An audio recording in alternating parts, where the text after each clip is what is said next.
What does it mean to be creative? When I choose to be a moderator, it's my goal to make the focus on the celebrity and their relationship to the fans. To think outside the box. He said, well, you can't be all things to all people or something to that effect. You can't appeal to everybody. And I said, why the hell not? We sit down with artists, filmmakers, comedians, and performers of all genres to ask them 8 simple questions on what makes them tick and what can we learn from their quest for creativity. It's time for your Cre8tivity podcast.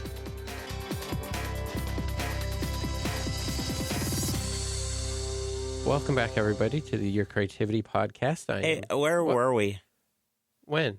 Well, I mean, welcome back. Like, where the hell were we? Because, like, I really didn't go anywhere. Well, since our last episode, or 2 episodes ago when we were back here. I am your imaginary guest speaker. Okay, yes, sweet. Steve loves messing with my intros. See, Dylan has, like, his whole story all lined up. He knows exactly what he's going to say. I just throw him for a loop. He does. And it's actually good for me because it keeps me able to adjust. Were you prepared for meeting someone like me, though? Well, a little bit. We've been chatting for a while, but right. This is our first time meeting in person, so it's...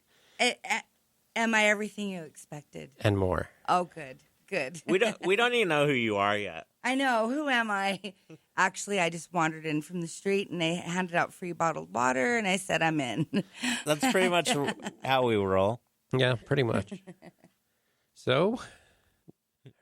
Do you want to do our introduction? Dylan, why don't you tell us before we go, what have you been up to? Well, since we've been here last in the studio, there's been the Salt Lake Comedy Festival that was put on with Wise Guys and the Gateway. There's 4 different locations, over 75 different comics. Jason Mewes came, TJ Miller, Margaret Cho. And it was just incredible. All the comics that came out of town loved it. Brad Williams. I'm a bit biased. Margaret, she's one of my favorites. I'd like to be her best friend. What do you like about her? I like how colorful she is. I love her imitation of her mother. It's so hands-on, and I like that she's very transparent.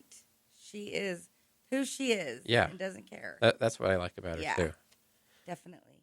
Now, Steve, explain to us who Brad Williams is, because not everybody might know who he is. No, well, just you say that because I'm a little person, and so I should know the little person comedian. Not necessarily. That's just the name that popped out to you, so I thought... No, Brad Williams is a little person, and actually he does really good stand-up. There we go. That's my plug for Brad. And he was also in reality TV. He was on the Pit Boss TV show. Oh, my gosh. Are you serious? But, you know, I don't think he did too much on that. I actually think he probably just did a little bit. But he had a Showtime special. In fact, he's had a couple Showtime special. In fact, I don't remember ever seeing him on Pit Boss, but I think he was on there sometimes. But he wasn't like... He was not like the top tier, people of the shop, but kind of like... He would be in some of the scenes. Yeah. But he's a really funny comedian. He's very talented. And he has a podcast with Adam Ray, who's a really good comedian, too. Okay, so you did the Comedy Fest. And then what? After that, I went down to Orem earlier this week, and a guy named Geri Vaynerchuk was doing a talk. And I follow stuff online. He's like a business type guy, but he does speeches everywhere, to hype up businesses and entrepreneurs. Did you pay the dude money? No. Okay, good. I volunteered so I could see him for free in person. I hustled. Usually if I can't do something for free, I usually don't do it. Welcome to my world. I'm a mooch. Definitely. And then after that was Comic-Con, where I got my picture with Weird Al, a longtime hero. Secret crush on him. Me too. Just that talent is just awesome. And he grew up in the same town that my dad did. He still has a perm, Dylan. He does. Is it a perm? I assume the hair looked real and it was in full effect. I didn't ask him. There wasn't a long conversation there. I would have been. I had seconds to interact with him. Through those weird owl locks. I am not sure I would. Really? I mean, I don't know where they've been. So, like, I'm just a little afraid of him. So, like, I'm not sure that I would want to do that. Chicken wings left from the Beat It video. There could be, like, anything like that. Those Cheetos, there could have been all kinds of shit in there. I don't really know. Or it's secretly ramen noodles. And actually, it could be ramen noodles. And he just dyes them black. Exactly. That's where I'm at. Just add a little paint. No one ever knows. No one ever knows. Oh, my gosh. Steve, what's new with you? I'm drinking my drink of choice, Dr. Pepper. I waited till you lifted the bottle to ask you the question. You know, nothing. I'm still doing the chocolate shop gig. We're planning outdoor movies, so this summer we'll have outdoor movies. Probably just check Hatch Family Chocolate's Facebook page to see when they are. But we'll do 5, and that's about it. I know Batman Lego's one of them, which I'm super excited to see again. Sing is one of them. Moana, Finding Dory. Can't remember the other one. Yeah. But, yeah, they're good. Oh, Trolls. Trolls, which I haven't seen either. I haven't seen any of them. But it'll be fun. It will. Everybody come out and join us. Block off the road. And I give out hugs. And Steve gives out hugs. So you can get a hug. Well, okay. Speaking of hugs. Yeah. We just met Geri Cordova outside. Both of us for the first time. That's me. She is a artist. That's right. What does that mean exactly? Well, it's kind of a self-coined term that I came up with because I feel that there are no mistakes in art. And I feel that if you give it your heart, it just happens to be part of the word. So it may sound vain or however, or tacky, cheesy, whatever, but it works for me. And everything I do, I put my heart into it. And a good play on words is a shirt that you have on today about a world without art is just Earth without art is just yes, and that's correct. It really is. So it just fell into place, and now it's what I do for a living. I am a artist. What does that include? What kind of work do you I'm use? a multi-medium. I do every type of art in the world possible. I don't do tattoos though. I'm just not. I don't have an interest in that. I feel I'm leaving that to the pros. But I'm a self-taught multi-medium, ambidextrous artist. I quit my job 2 years ago as an industrial designer and decided to give it a shot full-time. And so far, so good. It's been really amazing. It's been a really rough, crazy journey, but I get to meet people like you guys. Nice. And it makes it all worth it. And you are always working. Always. I wake up, I'm barely out of bed, and you're 3 hours into a project. I don't sleep a lot. I work a lot. Here's the thing with it is I have to keep the hustle moving because I am giving to people something that they do not need. I am basically selling your imagination and selling your dreams and making it come to life. And if I don't get to you quickly, it disappears from your head. So I've got to keep art alive. I've got to keep people thinking about me and what I can do. And I'm trying my hardest to keep that little imagination and that little drive. Everyone in this world has a little bit of artist in them. But if I can keep that spark alive, I'm not only inspiring, myself as work, but I'm bringing that fire back out in everyone else. And getting other artists to pick up their brushes again, getting people to read, getting people to play their guitar, be comedians. It's all an art form, and I think if I'm inspiring, then I'm doing my job. And Geri, you said that, okay, you're self-taught. So do you remember, you've always loved art. Do you remember the time when you were finally like, this is exactly what I want to do? Tell us about that. Well, it all stems back to when I was younger and very Catholic, and went to church with my grandmother who lived across the street, and she worked at the Catholic thrift store. All right. And it Where was this? in Midvale, Utah. Okay. So I'd go to church with her, then we'd go to the thrift store. So people would drop things off, and of course, being with quite a bit of energy I've always had, I would get bored, so she would just let me do whatever I wanted. So it was consistent dress up.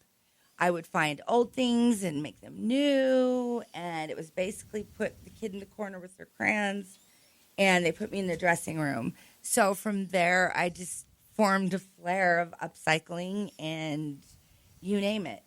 And I just recently did another podcast, and it clicked in my head.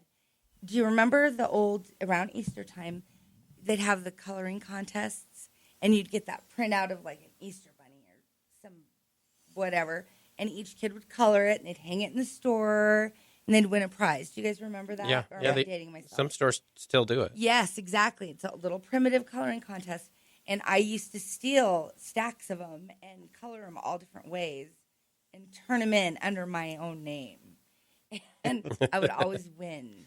And it was just different techniques, and I just loved it. And I loved everything about dress up, about mismatched tchotchkes, and fixing things, and the stories that come with things. And it's just, I'm lucky to have that vision, and I'm just happy about it.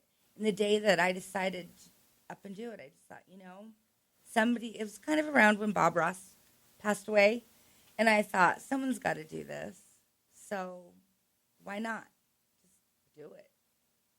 And I did. Nice. Not the best decision financially. Either I am eating a feast, or it's like trying to eat Weird Al Yankovic's top ramen noodle hair.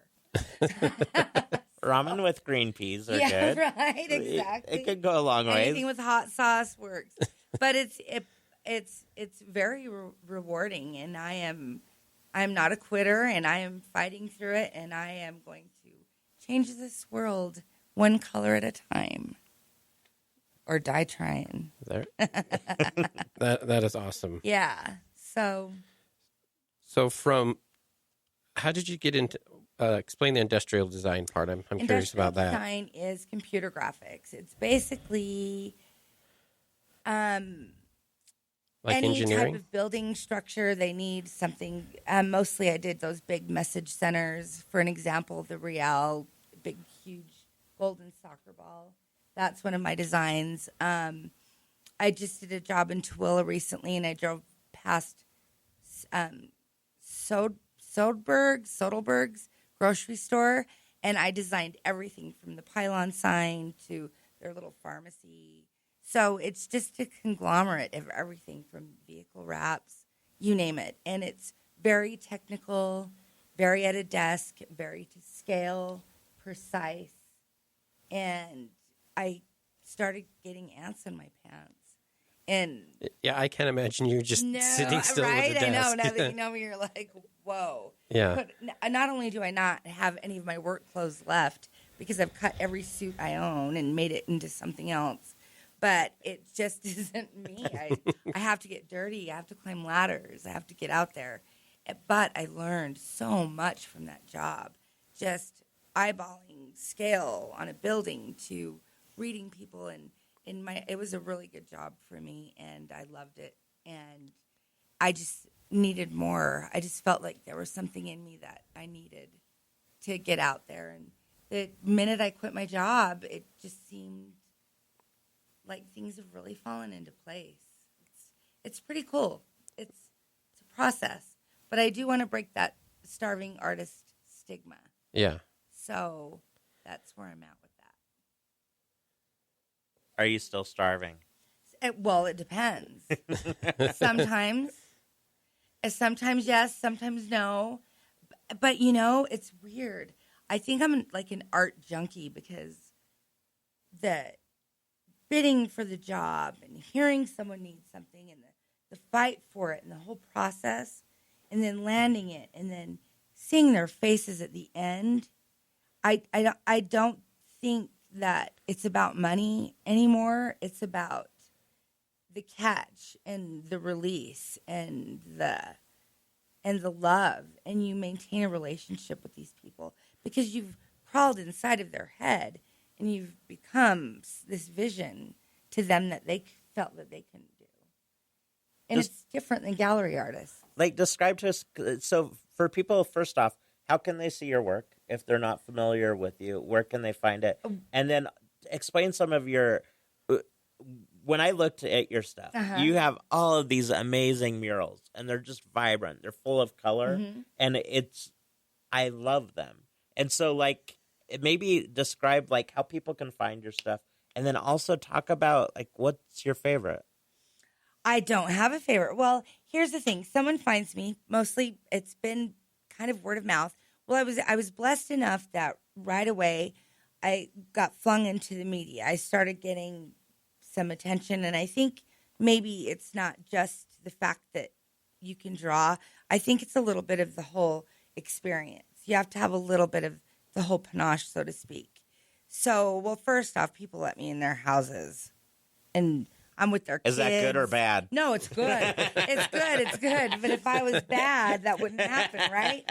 So I go in, I see these intimate things about them, and it becomes an experience, and it becomes an amazing experience. So it's mostly word of mouth because you have to have that trust. And through social media, I'm on Facebook. I have the hashtag Geri Cordova Artist, GeriCordova. That's where people get confused. And you can see just the plethora of all that it is, from shoes to fashion to upcycling furniture. There aren't any limits. And if I don't know how to do it, I'll figure out how to do it. I don't really have a favorite medium. It's whatever's presented to me, but I do have favorite people that I have painted for. And the stories that come with them are just unbelievable. And they end up, I think I get more out of what I do for a living than what my clients. Do you have a story that you'd want to share with us? Like, that was meaningful? Oh, there's so many. I have a restaurant in Park City that every year they've been open, we've added a new mural. I work with kids. Some I can talk about, some I can't. Recently, I have a little girl, Annika, and I've just latched onto her. And she likes Disney villains. She does not like the princesses. And they don't make villain dolls the way she wanted them. So, and she's one of the kids that I met through the foundation that I work for, Children in the Earth. So she's been through a lot. And when you go visit her in the hospital, it's all about the villains. And she's just like me. She can just be a little terror too, and I love it. So she wanted those little quick Disney dolls into the villains. So Santa Claus, if you're listening, Annika, it was Santa. I melted and remolded them and glued pieces, and I made the stepsisters and the Wicked Stepmother, and I made Maleficent, and just all of them, from Ursula. Ursula's her favorite. Cruella de Vil, and, you name it. And I just cut them apart. And the before and after is amazing because you would never believe it. Never. But when she got those, she was just floored because we kept telling her that they're not made. So those little teeny things that come true for little kids are just amazing. And I love also, see, you've got me on something now, is when partners hire me to do art for their other partner. For example, whether it be a nude painting, or I remember my wife told me she loved this certain thing back in 1985, and I painted a purse for a man that was the old Carol Burnett. You remember when she did the Nora Desmond, and I found this outfit just hanging around. Yeah. Do you remember that? Vaguely, So I yeah. did that on a purse, and he gave that to his wife for Valentine's Day, and that was everything to her because you can't get the things; they're one of a kind. Right. And it's the relationships that I see that are connected again, and the fact that the husband or wife remembered, and then those items eventually become heirlooms, and it's honorable to me to know that in 200 years from now I might be on Antiques Roadshow. Right? So that's one of the cool things about it. It's rewarding beyond. It is. It really is. And to hear someone say, I hadn't picked up my paintbrush for a long time, and if you can do it, I can do it. So it's pretty cool. Yeah. Who are maybe some of your mentors, or the people that, when you look at art, who are maybe some people that inspire you? And I know one, Bob Ross. I mean, you talked about. I love him. Bob Ross. I want to be him. Tell me about some of them. Well, Frida Kahlo, of course, her being a Mexican artist, being a woman. And I've said this before, if you look back on time, and back past circas, women actually, it was kind of you'll be burned at the stake thing. I mean, actors were merely actors. Way back in the day. So I never really had heard of, like Beverly Doolittle. Yes, there are quite a few, the authors, of course, Jane Austen, all of that. But as far as painters that were rebellious, that would wear a man's suit, who didn't care what people thought, and were out there shoving her paintings in front of everyone's face, and that eyebrow in front of everyone's face. And, she just did it. And she just had the balls to do it. And I look up to her for that. And her symbolism is just incredible. And I relate to her in a lot of ways. And I think that we all think of really famous artists, and we think of the average men that were painters back then. And I think women need to inspire each other and keep that going. And it's just, I don't know, it's amazing. And it's just crazy to me that there aren't that many famous painters that we can really think of, since someone got out there and just screamed and threw it in your face like she did. So, and they say that well-behaved women rarely make history. That's right. So I am not well-behaved. You're going to make history. Yes, and I'm hell-bent on making history. Herstory. Herstory, yes. Definitely. Well, okay, and I stalked you a little bit. So I love people that stalk you. There was a video that you have on your Facebook that was one of my many. Yeah, it was one of your many. But the one I'm speaking about, you were apparently on the freeway. Do you want to maybe talk about that? Like, what happened? Is it my most recent? Yes, one? it is. I didn't stop deep enough. I don't know about this. It's hilarious. Okay, I make these series of videos, and I used to call them warming up the truck, and then the titles were too much for me. So now I just make random videos, and it's funny because people worry about me if they don't see one of my videos, and they're just random thoughts of whatever's in my head. They should be worried about you after seeing this video. Oh, you've got to see the one where I make Starburst teeth with leftover Halloween candy. That's worth watching. I get in really deep thought. I get in my head, and when I'm in my head, I'm in my head. So it was the other day, and I'm cruising along in my truck, and I'm thinking about things. I was thinking about coming here today. I was thinking about my lists. And I pulled a Cheech and Chong. And not that I was partaking in anything illegal in this state. I was not. I was just in my head. And I was maybe going 35, 40 on the freeway. And I got pulled over. And I quickly made this video.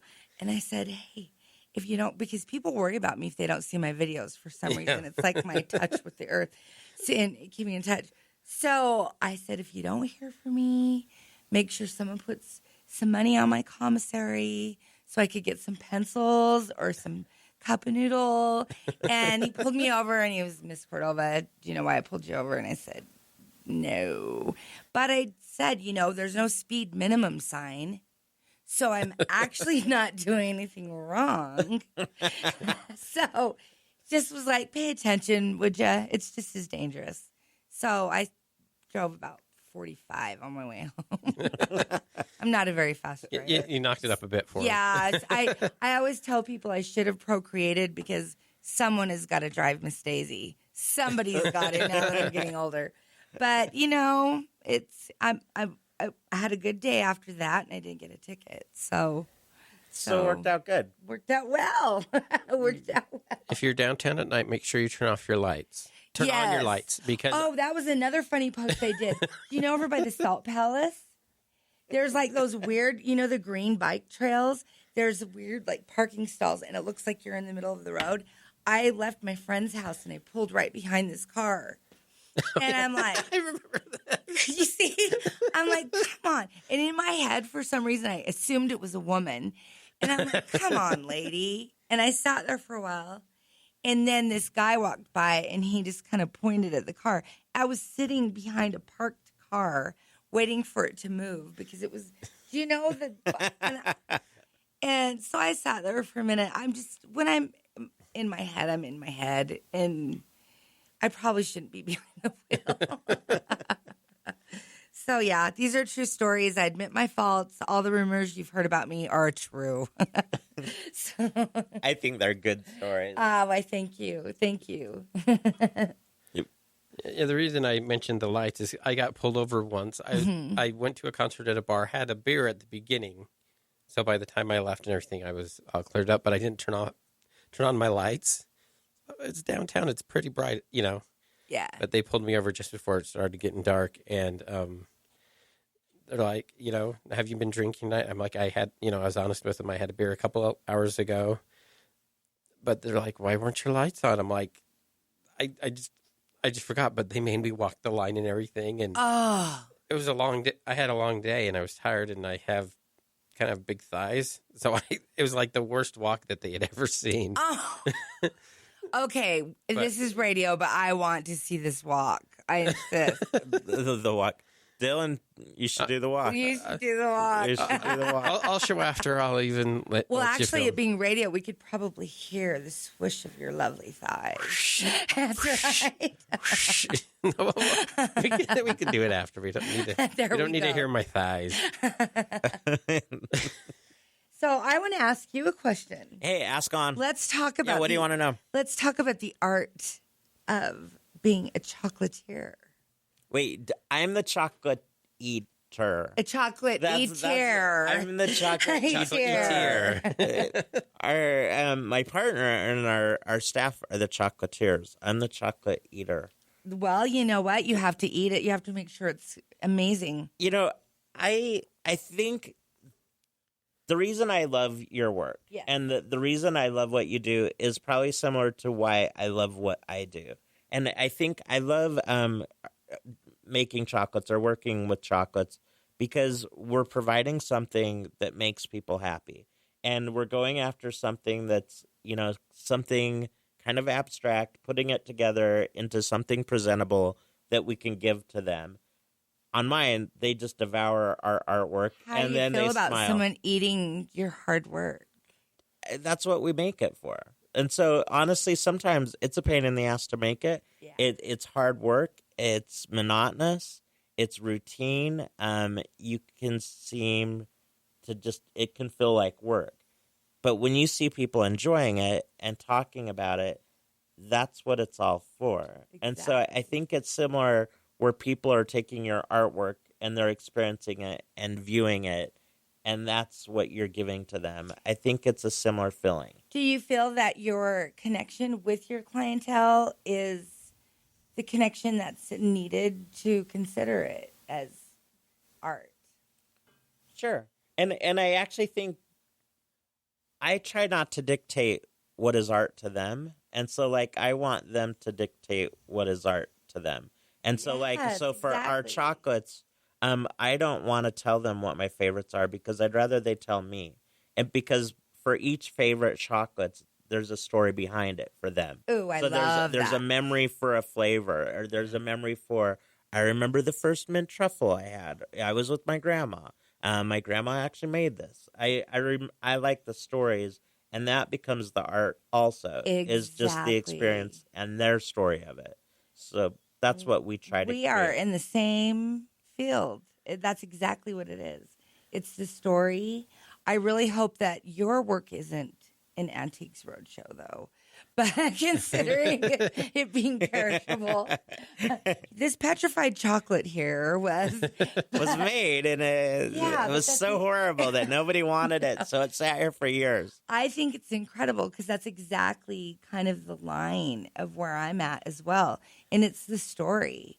It really is. When I get furniture from people that they've had forever and they want me to upcycle it and make it new again, it just is palatable to the next generation.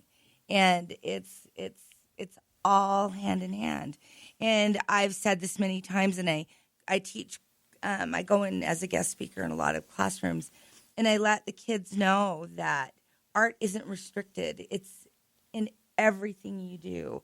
It's everything we touch has been designed by someone.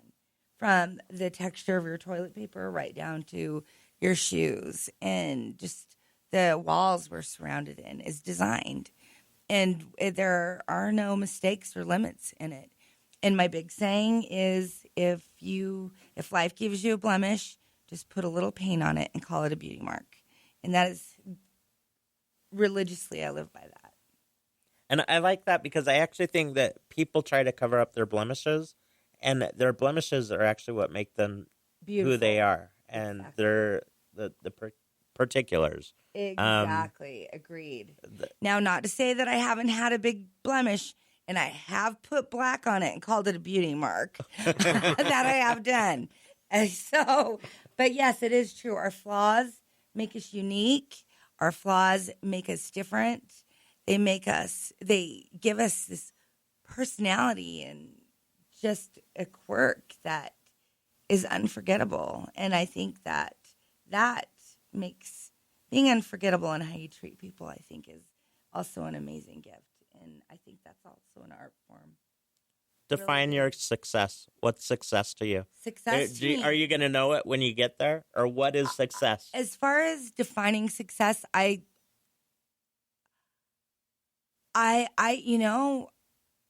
don't think I've had that aha moment yet. I feel that I am successful in every realm and aspect of what I do. I'm surrounded by amazing, amazing people in my life. And I just want to give a shout out to a good friend of mine, Rena. She said some very poignant words to me today that kind of brought me back to reality. And you just surround yourself with amazing people that keep giving you gifts of love. And that gift of love makes you a millionaire. And I think, a lot of people think success is, oh, well, she's got the lovely car and the blah, blah, blah, blah, blah. But if you think about it, when we're gone, are people saying, oh, she died, but her shoes were so cute? No, they didn't talk about any of that material stuff. They talk about what we left as a legacy in this world and how we've touched other people's lives. And I feel that if I have came into your life, I don't have any kids and I've never been married, but when that day comes and I am gone, I've left a very solid legacy in this world by leaving art for everyone. Not just the art that I've done, but the art that they've created, that they've dug out of their soul. And if I have any part of that, then that's success. And the Disney villains. And the Disney villains. That's right. And I have my own superhero that I've designed with myself. And she has a giant pencil. And whenever I get into a little bit of trouble, I draw an escape car or a whatever to get my way out of every sticky situation. So she's actually been drawing escape cars through this whole interview. Yes. That's how trapped she felt. She has a whole fleet of multiple and a tank. And a tank just and a hot air balloon. And I've shape shifted into a gazelle. That's our own little secret. So, yeah, I just feel that, that is what success is. I cannot wait to feel what the other type of success feels like. I will never give up until I really feel that I've established a good base for all these kids that I go into their classroom and I brainwash them that they can be artists. And I need to make sure that they've got someone to look up to. But I've got plenty of time and I've got plenty of heart to give. So I don't know how to top that. All I know is that I am the shittiest artist there is. I doubt that. I think that I could challenge your there are no mistakes your in teaching art. abilities. My stick figures suck. So I'm just saying it could be horrible. Well, no, just don't give up. I see beauty in stick figures. You have not seen my art yet. Well, look at Herring. He made his living off of, basically a body outline. So if you research that at all, right? And it just depends on what. See, and the thing with my work is you're not going into a gallery and by chance, oh, I love that beautiful painting of that Holstein cow in the field. That's going to look great above my couch. No, I'm art for the people. You tell me what you want, and we do it custom. I paint on your toilets, your shoes, your jackets, your cars, your motorhome, your body, your walls. I literally paint on everything. Wait, Geri, actually, some of your murals, I know they're all around the community. Yeah. Okay, if people want to drive by and see them, can you tell? I don't know if you want them public, but can you tell people some of the locations to? There's a really cool one that you just have to walk in the building, and it's on 15th. Oh, you know what? You're cornering me. The addresses. You know what? I'll actually leave a list of addresses that you can kind of drive by in establishments that you can go in and see my work. Jed's Barbershop is the one. Oh, Jed's Barbershop. Yes. And across the street is Tinker's Cat Cafe. That I'm going to finish this month. And it's a cat cafe. They're big in Europe. It's the first of its kind. And that I'm finishing up this next few weeks. And I've just got work everywhere. But I'll definitely make a list available because some of my work's on Pokemon Go. Is that insane? Actually, no, that's awesome. Yeah. People are like, look, I just came to your part. And it's like, oh, no way. It's so cool. It's just it's hard to explain. It's in homes. It's in schools. It's just everywhere. Bars, like bar walls. Yeah, yes, bar walls. And if I'm not working on a particular thing, I'm a gnome dumpster diver. I'm digging in your trash. And I'm taking things and making them new again, and then I sell them. So you can do something with all my empty Diet Coke cans? Mm-hmm. Excuse me. Yes, I could. I could do that. If people want to buy your art, is the Facebook the best place to reach you? I really, I don't have a lot of things you can actually just physically purchase. But yes, go to Facebook or Instagram, or you can email me, and my information's on my Facebook and my Instagram. And just give me an inbox. Say, look, hey, I've got this idea I've been sitting on for a while. And let me come in and let's brainstorm and let's get you a piece of work. Original, one of a kind. And let's get everyone's wheels turning. I love that. I'm blessed at what I do. You are, yeah. Yeah. I can see the passion in your eyes. And I'm a happy person. You talked with me about something that you wanted to do someday.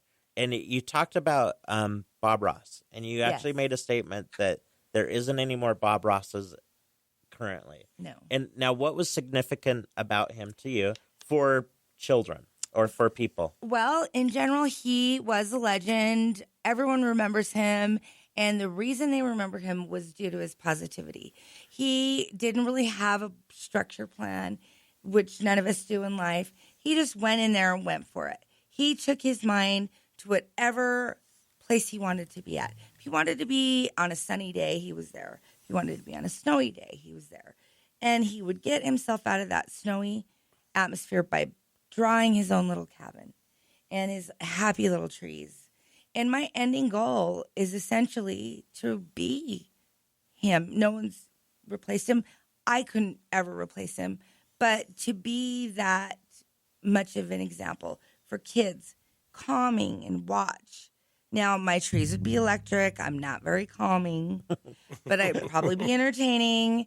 But I paint like that, and I would like to take people on those journeys in my little head with them and, produce it again and keep that concept alive because we all grew up with it, and I'd really hate to see that get thrown away. And if we can't have art in schools, we've got to keep it visually in front of us somehow. And, a lot of kids can't go to the paint bar night or whatever it is. So we've got to keep it alive. And I will do whatever I can. But I will get a perm and I will have that Bob Ross afro if that's what it takes. I am willing to do this. It's my goal. You're sacrificing yourself. That's right. And you could totally do it because cameras are like very cheap. Yeah. You just And need a room, and I've had a lot of people Name it. talk to me about reality show, which you're familiar with, and I want that public television, and I want kids to grow up with heart. So yeah, never give up. never surrender. Never. Yes. Never give up. No, Steve hates talking about the TV show, but he was talking earlier about the story behind each kind of build and everything, and that's why I was drawn to the show. I just wanted to To share Bob that. Ross? Yeah, no, to the Little Chocolatiers. Oh yeah. Well, you are hilarious. I mean, in itself, you're just a little firecracker. I just eat chocolate. That's the best part. No, but I actually liked what you said about people, and I think that we all have our little niches, and it's just a matter of like finding what your niche is and finding what your role is. I suck at making the chocolates. I'm horrible, but I have a lot of good ideas, and I think that all of those ideas complement each other, and you have different people that provide different roles and different things. I actually think art is really important in the community because it actually gives us color. It gives us vibrancy. It gives us like passion. It brings all of these different things. Passion is everything. Absolutely. And if you get a conglomerate of passionate people with the same concept and all of them are passionate, you end up with a product or a visual or a flavor that is phenomenal. But I can still picture you like at maybe the secondhand stores sitting there trying to be busy and just like being passionate about it and not realizing that contributed to who you are. Oh, I walked out of there like a 6-year-old bag lady that had every piece of zhuzh that people brought in and 2 different shoes on and fur coats and now you will see me walking the streets looking exactly the same. But I think what a tribute also to the people that raised you and your grandma and all of them that let you do that. Oh. That didn't sit there and discipline you and tell you to put that outfit back. No, or to 2 put those shoes things must back. match. This, you have to put gorillas with gorillas and giraffes with giraffes. No, that's Granimals for if anyone wants to know. I never. My family was always supportive and they let me be who I am, and it's been a great thing because it's become really who I am now, and who they let me be has influenced a lot of people, and it's a good thing. And knowing you, I don't think you would let anybody put those restrictions on you, even back then. No, no way, no way, no way. Nope, there are no rules. There's no rules. Yeah, there are no rules in art. Anything goes. That's right. Anything goes. Let's just do one last thing. What would be maybe your advice to the kid about that? just adding on to no rules, what would you tell them? I would tell them to don't feel restricted. And I think if we lived in a black and white world and you had never seen color before, I think you should pick the colors of your world. So whatever your leaves should be in your head are what color you should pick for them. And whatever color your grass is, it's not always green on the other side. It could be any color you want it to be. And you just keep your imagination open.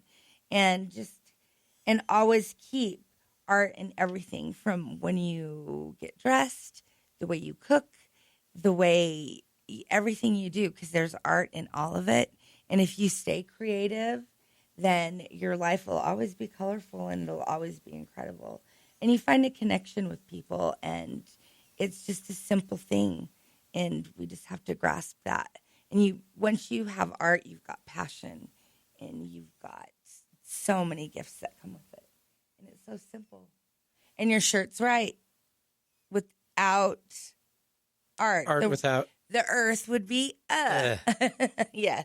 My last question is, the no boundaries, no rules. Is there a project out there that you would like to do that you haven't got a chance to do yet? Something? Yes, I want to paint on an airplane, which it's starting to seem more and more accessible. The inside while it's in flight, or the outside? Oh.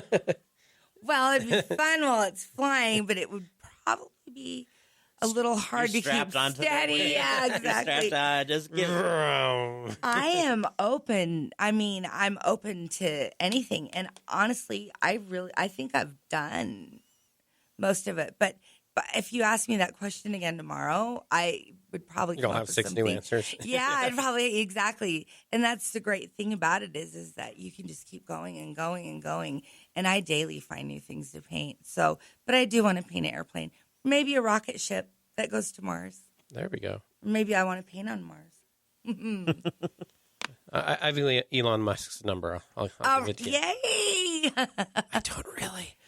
We'll do trade. Take me to Mars. So let's go through where can people find you? You said Facebook. Yes, you can find me on Facebook. handles? It's Geri Cordova 68. And then on Instagram at Geri Cordova. Once again, it's GeriCordova. And you can see a conglomerate of my work at #GeriCordovaArtist. And any way you want to get a hold of me, let me know, and let's come make something in your life a little more colorful. Perfect ending. Actually, that's what I was just going to add. Thanks for making the world colorful. Oh, thank you. Thanks for having me. I'm honored. This has been great. Great. And I got to kind of geek out on you a little bit. Yeah. I had a little crush on you there. Aww. Right? Thanks again, you guys. This has been fun. Steve's single. Or am I? Right? That's the mystery. To my knowledge, he's single. That's what keeps the people wanting more. Thanks, Geri. Thank you. Thanks, everybody. See you next time.